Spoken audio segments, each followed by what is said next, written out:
कई बार हमें जो है ज़मीन खरीदनी होती है, तो हम लोग बहुत सारे गलतियाँ कर देते हैं ज़मीन खरीदते समय और बाद में क्या होता है कि ज़मीन खरीद लेते हैं और दाखिल ख़ारिज नहीं होता है।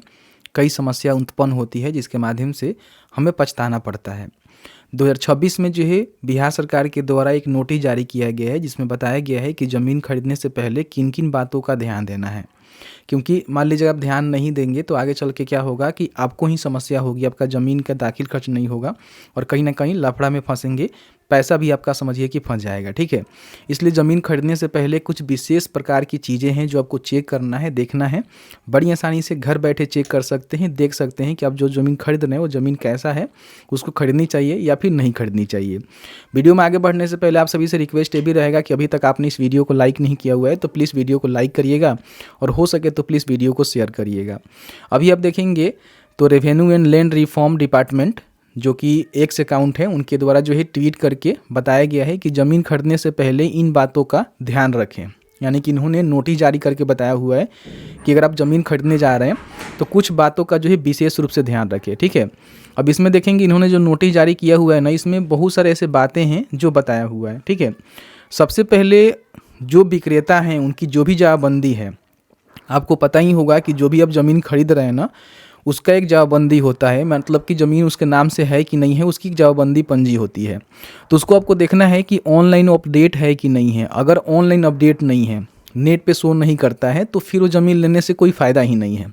क्योंकि दाखिल खर्च का फॉर्म भरेंगे, उस समय अगर ऑनलाइन ज़मीन अपडेट नहीं होगा तो दाखिल खर्च का फॉर्म नहीं भर पाएंगे, फिर आपका दाखिल खर्च नहीं होगा तो फिर ज़मीन आपके नाम से नहीं होगा। उस समय फिर आपको नेट पर चढ़वानी है, लंबे समय आपको वेट करना पड़ेगा।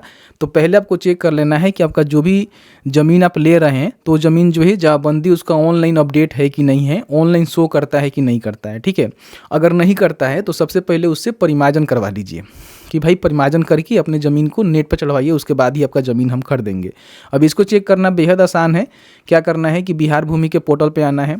यहाँ पे देखेंगे तो आपको देखने को मिलेगा जमाबंदी पंजी देखे, इस पर क्लिक करेंगे और क्लिक करने के बाद जो आपका ज़मीन खरीद रहे हैं वो ज़मीन कौन से डिस्ट्रिक्ट अंचल में है उसकी जानकारी यहाँ पर बताना होगा, ठीक है, इस तरह से।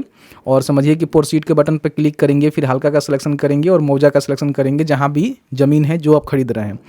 अब आपके पास कई सारे इन्फॉर्मेशन हो सकता है ज़मीन का, खाता नंबर, खेसरा नंबर, प्लॉट नंबर, जमाबंदी नंबर, रैयत का नाम, किसी एक जानकारी से आपको सर्च करना होगा। जैसे मान लीजिए मेरे पास एक 45 खाता है जिसको मुझे सर्च करना है कि ऑनलाइन शो कर रहा है कि नहीं कर रहा है।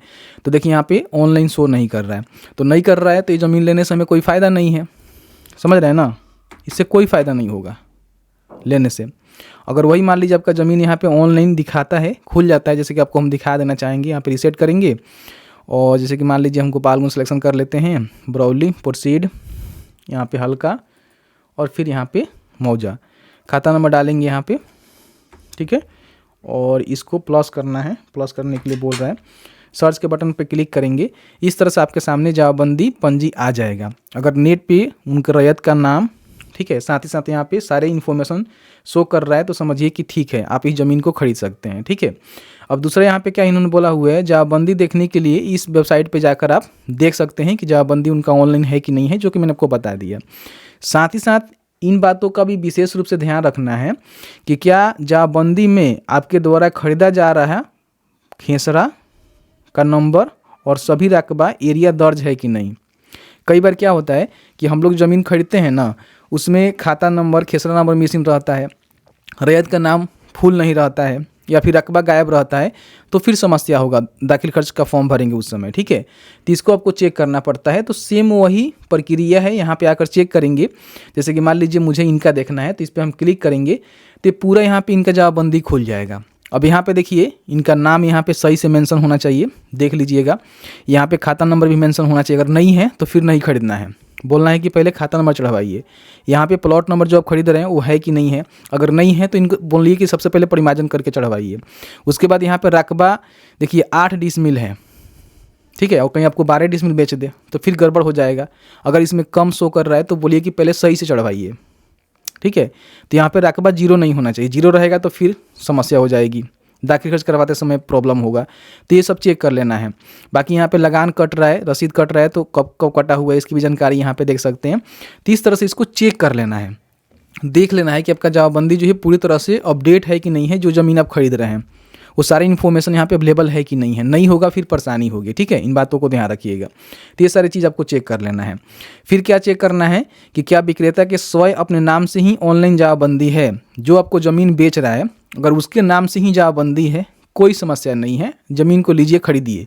लेकिन अगर उसके पूर्वज के नाम से जमाबंदी है और वो अपना हिस्सेदारी के रूप में बेच रहा है, तो हो सकता है कि और भी कई सारे हिस्सेदार होंगे, वही तो नहीं होगा ना, और भी कई सारे हिस्सेदार होंगे, तो उनका सहमति जरूरी है। सहमति नहीं लेंगे, बाद में ज़मीन जाके उनके बिना बताए ही ज़मीन खरीद लेंगे और बाद में वो लोग दावा करेंगे कि नहीं मेरा इधर है उधर है, फिर समस्या होगा। तो देखिए, अगर मान लीजिए उसके नाम से जमाबंदी नहीं है, उसके पूर्वज के नाम से जमाबंदी है, तो जो भी उनके हिस्सेदार हैं, विक्रेता के पास सभी हिस्सेदारों की लिखित सहमति होनी चाहिए। जो ज़मीन बेच रहा है ना, वो अपना सभी भाई से सहमति लेगा, जो हिस्सेदार हैं उनसे सहमति पत्र लेगा कि हम यहाँ पे ज़मीन बेच रहे हैं, आप लोग सहमत हैं, तो एक लिखित बनाकर हमें दे दीजिए कि हाँ हम लोग सहमत हैं, इस ज़मीन को आप बेचिए। तो ये सारे चीज़ों को आपको चेक करना पड़ेगा। पहले जैसा नहीं कि आप गए मुंह उठाकर ज़मीन की रजिस्ट्री कर दिए, भाई एलिगेशन लगा देगा, दिक्कत हो जाएगा, फिर आपका पैसा भी फंसेगा, ज़मीन की रजिस्ट्री करवाने के बाद दाखिल खर्च नहीं होगा, रजिस्ट्री का भी पैसा फंस जाएगा। आप जिसको पैसा देंगे हो सकता है कि वो पैसा बाद में ना दे, फिर प्रॉब्लम होगा। तो ये सारी चीज़ आपको चेक कर लेना है ज़मीन की रजिस्ट्री करवाने से पहले, क्योंकि बहुत सारे लोग यहीं पे मिस्टेक करते हैं, ठीक है। तो ये मिस्टेक आपको नहीं करना है। अगर ऑनलाइन जमाबंदी शो नहीं कर रहा है, कर्मचारी के पास जाइए, देखिए, वहाँ पे बोलिए कि हाँ ऑनलाइन शो नहीं कर रहा है, तो बोलेंगे परिमार्जन करके लाइए। तो जो भी ज़मीन विक्रेता है उससे बोलिए कि भाई परिमार्जन का फॉर्म भरिए, फिर वो परिमार्जन के थ्रू उसको करेक्शन करेगा, सुधार करेगा, उसके बाद ही आप ज़मीन की रजिस्ट्री करवाइए, नहीं तो बाद में पछताने से कोई फ़ायदा नहीं है, ठीक है ना। तो इस तरह से मैंने पूरी जानकारी बताया कि आपको किन किन बातों का विशेष रूप से ध्यान देना है, कैसे चेक करना है कि आप ज़मीन जो खरीद रहे हैं वो सही है कि नहीं है, उसको खरीदनी चाहिए कि नहीं खरीदनी चाहिए, किन किन बातों का विशेष रूप से ध्यान रखना है, मैंने पूरी जानकारी बताया।